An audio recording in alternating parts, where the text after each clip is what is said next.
ovation, and we couldn't help but inviting them back for a second showing. Furthest from me, we have Billy, who wrote the screenplay and is also a co-director. In the middle, we have Jordan, who is also a co-director. And third, we have Alex, who is, you guessed it, he's also a co-director. We have comments and questions collected for our filmmakers here, so let's go ahead with the first one. Guys, this is from Lisa. First, she wanted to compliment you on what a great film you three made, and her question says that she loved the control and tone of the film. Wanted to know if you had any influence from directors like Hitchcock or Coppola. Yes. I mean, we did not make a horror film or a thriller, but Hitchcock was a direct influence, especially since we had our bell tower scene. But in reality, we just took inspiration from our everyday life, added a little bit of flair, and tonight you all saw that result. Because he's being humble, Billy took stories from all of our lives and crafted them into what you all just watched. The bell tower scene, for instance. That is a story I have told for years about helping my dad make a repair on a platform at the top of the stairs. However, there wasn't two lovers falling to their death in our experience. Our next question comes from Nick, and he says that he has never connected with characters like this before, or understood such heartbreaking endings with that much clarity. He wants to know how shooting a feature in your hometown with no money and getting an end product like this is even possible. Thanks, again. But really, we didn't realize how special this was until the showing last night. And then being asked to do this encore, that really put it into perspective. We stammered at the same table yesterday trying to answer similar questions. And when we talked it over, we just decided it was detail and hard work and... Billy's being modest. It was him. Jordan, Billy, and I grew up together, and ever since high school, Billy was obsessed with movies and film. He introduced Jordan and I to the idea of it, but he's the one who's passionate about it. Jordan and I were the ones who did whatever we could to make this possible because we knew how great he was. We learned a lot over the last couple of years putting this all together. But without Billy, we wouldn't be up here. The next question is from Abe. His question is for Billy, and he wants to know if your real life came through in the making of this film, or what inspired you to come up with this work. Man, I've been asked about the inspiration so many times, and I hadn't really planned on talking about my personal life at all, but just so the question can finally be answered. I was fortunate to grow up in a house where my mother really loved film. From a young age, it was ingrained in my very being. My dad had left, and it was just Mom and I, and we became very close over watching movies together.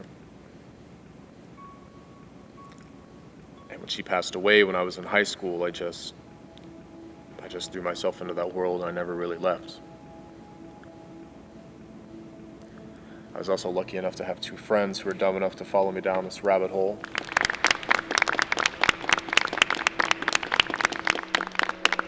Thank you all again for attending tonight's showing. We will see you again tomorrow. Gotta take every chance I get to see her. I never miss one. Hey, I take advantage. Oh yeah, it's at the point that I need her. I gotta have her. Look, and she the type. She the type. The type that like to have a threesome. Hey, she keep it tight. Yeah, she keep that thing tight. I swear I might wife her. Look, now she the type. Yeah, she the type. The type you take home. Alright, well, it was nice talking to you, but gotta go catch up with those guys for the leave. Alright, you too. Have a nice night. She ain't about the drama. Nah. Hey, and you my ex. Hey, it's Miss Green, it's fucking special. Okay. Look, y'all know I'm real. Hey, y'all know it's real. So what I gotta lie for? Fuck, I gotta lie for. Shit, crazy. I love that shit. Fellas, I'd like to congratulate you on a wonderful feature. I had a plane to catch tonight, and I actually ended up missing it because I was so captivated by your film. Thanks a lot. Yeah, we really appreciate that, Mr. Liburn, right? Lester Liburn? Yes. Guys, how do you not know who this is? Sorry, no offense intended. Great to meet you. No harm done. I take it from that puzzled look, you don't know who I am? Forgive us. We're new to this. You idiots. He's the 22-year-old who sold the VOD company last year for like $1 billion. Damn. Yes, that's all true. But nowadays I'm getting in the movie business, and I wanted to tell you about how impressed I was tonight. So much, actually. I was wondering if you three had a moment to talk about your next project. Yeah, absolutely. Here, let's take a seat. All right.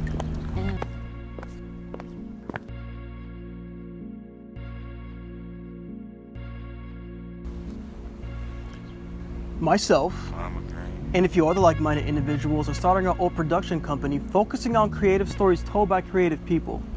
We want to find small-time filmmakers like yourselves and give them an opportunity to make it in the big time. Wait, are you offering us a job? As a matter of fact, I am. What did you guys make that last film for I just watched? 20 grand? Not quite. Well, regardless, I want to offer you three $50 to buy that and distribute it, and another $50 to produce your next film. How's that sound? Sounds great, but what's the catch? I mean, I don't want to be rude, but we don't want to make a film with a bunch of producers on set talking about costs all day long. Yeah, I mean, this one was just us on set with some actors and no real pressure. I'm not sure how we would handle that. No pressure. Our thought is by giving small-time filmmakers the opportunity to make films with such a low budget that we can make money based off the recent success of their previous films from festivals on VOD or streaming. And if we really like it, we'll put it on the big screen for the masses. I mean, I'm in. Nothing better to do. Yeah, me too. You'll have to forgive my friends, but I mean, we can make whatever we want. Yeah, short of a porn or something so bizarre we can't make any money off it, you can do whatever you want. My team will just check in after you guys have a script written, and if we like it, the money is yours to do whatever you want. However, I can tell you guys already have some reservations, so take a couple days, think it over, and get back to me with an idea and a yes or a no, okay? Okay. All right. Stop playing. Stop playing with me. Money, yes Lord, I spend it all on her. I save it all. She like a high. You guys were just gonna agree to that. We have no idea what we want to make next. What do you mean? We have some time to think of something. Hell, we have you. I'm pretty sure you got 1,000 ideas written down somewhere. Yeah, Billy, come on. We discussed multiple ideas before we decided to shoot this. They were just ideas. We have nothing to pursue right now. I mean, nothing where the focus is actually making money. I mean, we did this just for fun and we got lucky. I have no idea how to write a script with this much pressure. Hey, there is no pressure. He came to us because what we did was great. And so what if we got lucky? Some skill had to be a part of that. Your skill. What about that idea you had for the race car driver? The movie about the race car driver who was scared of driving? That was a joke, you dumbass. Are you serious? Maybe we shouldn't even do this if that's the kind of thing you think needs to be made. Well, fuck me then. I had no idea. I thought you had some grand plan. And by the way things are looking now, that's the best idea we have. You know? What would be good is that period piece. You know, the one with the soldiers who leave their group before battle and they go to the log cabin? That'd be a good story to tell. That would be good. And we could shoot that here and wouldn't have to leave. Just shoot it in the country. Yeah, but to do a period piece right, especially if we're gonna make it authentic, it'd be expensive. I doubt we could do it for $50,000. Who cares about the money? If the script is good enough, I'm sure Lester will find a way to make it work. Plus, you're the one who says don't write a script thinking about how much money that is needed to make it. So go think of an idea and fuck all about the money. Fine. You're right. Let me take a couple of days and see if there's anything I can come up with. Do you guys think you can make it without me for a couple of days? I think we can manage. You're a drag anyway. Now go get to work and make us rich.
Okay, guys.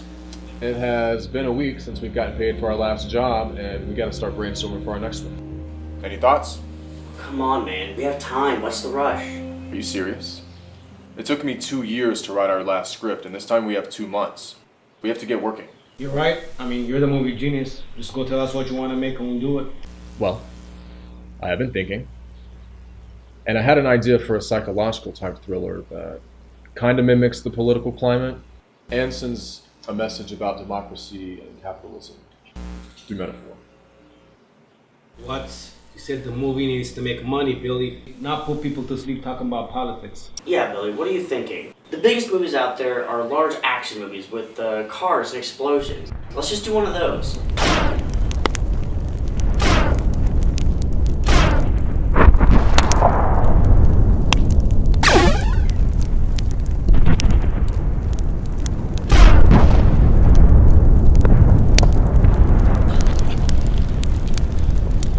What happened last night, man? We thought we lost you.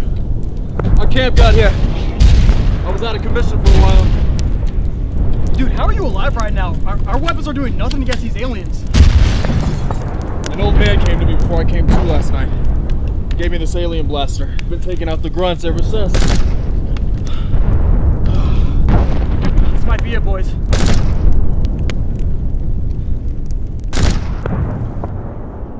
Okay. Are you serious? Because that was terrible. Those kinds of movies are terrible. We're not making that. Well, I don't see you coming up with anything better. When I go see movies like that, they're always sold out. And isn't that the goal, to make some money? You're right, but wrong about the movie. What we need is a little bit of horror to make the cash.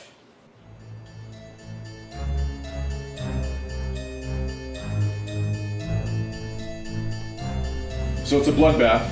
These aliens are just taking everybody out, destroying everything in their wake.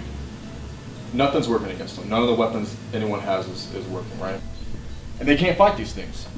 But this old guy comes to him in the dream. And he has like these alien weapons. And the people use them. And they're actually able to kill the aliens that way. I guess I'll get it.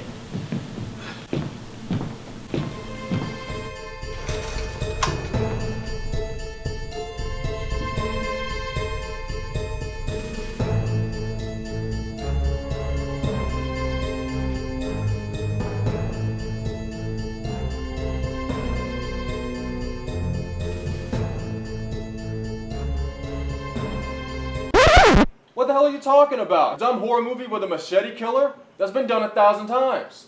They make money, Billy, and who doesn't love a good slasher movie? I sure do, and would love to see a good one made by us.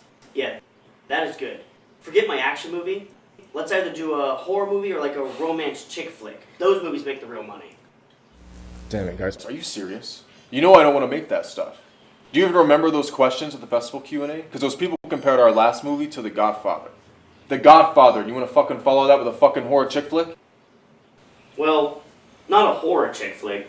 Either a horror or a chick flick. They'll both be good with you directing like you did. We can make whatever you want after that. No. I'm not sacrificing everything I believe in. Everything my mom taught me growing up just to make some shitty money grab movie. I mean, seriously, can you guys have some integrity?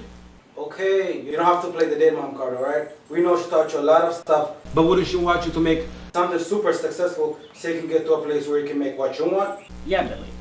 Your mom was great.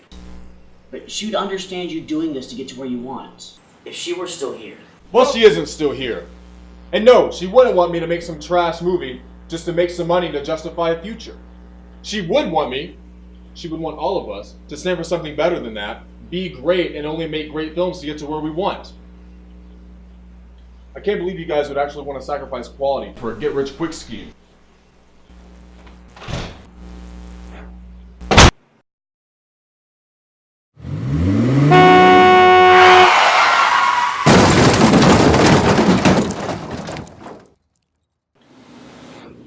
Well, what do we do now? Man, I'm high off light, baby, I don't gotta smoke. I wanna apologize that I feel like I'm the go. It's like I threw a party and everybody passed out. In other words, everybody sleeping on my flow. All I'm trying to say is I'm the pick of the litter. I should work for UPS, man, the way that I deliver. Lyrical chopper, leave a nigga dismember. I'm shooting 10 times for you, catch with 9 lives. 45, bring the girl out of you, Bruce Jenner. I'm cold as ice cubes, singing, you know how we do. In a brand new coupe, no roof in the winter. Y'all don't hear 'em, y'all don't hear 'em. I am a lion I got your main thing stroking my main. I'm on fire, ain't no dancing the flame. I'm killing rappers and I still ain't leaving a trace. Man, I swear I got about 100 bodies in the basement. Losing my mind, Freddie, Michael, and Jason combined. Man, the stars have a line. As soon as I came out the womb, the Lord spoke to me. He said, one day people gonna be quoting me. Forget your favorite rapper, I'm the GOAT to me. That's how it's supposed to be. And people outside the fan asking me for favors. You can hold these, please. Like my name was Mickey, I got the game on lock, and you can't hold these keys. You ain't first, you last. Like my name was Ricky, and if you need a hit, then I'm King Griffey. Knock it out the park. I'm a king, you a pawn. Play your part, you really are to think just proposition. I remember when I didn't have a pot to piss in. Before you come around here stern,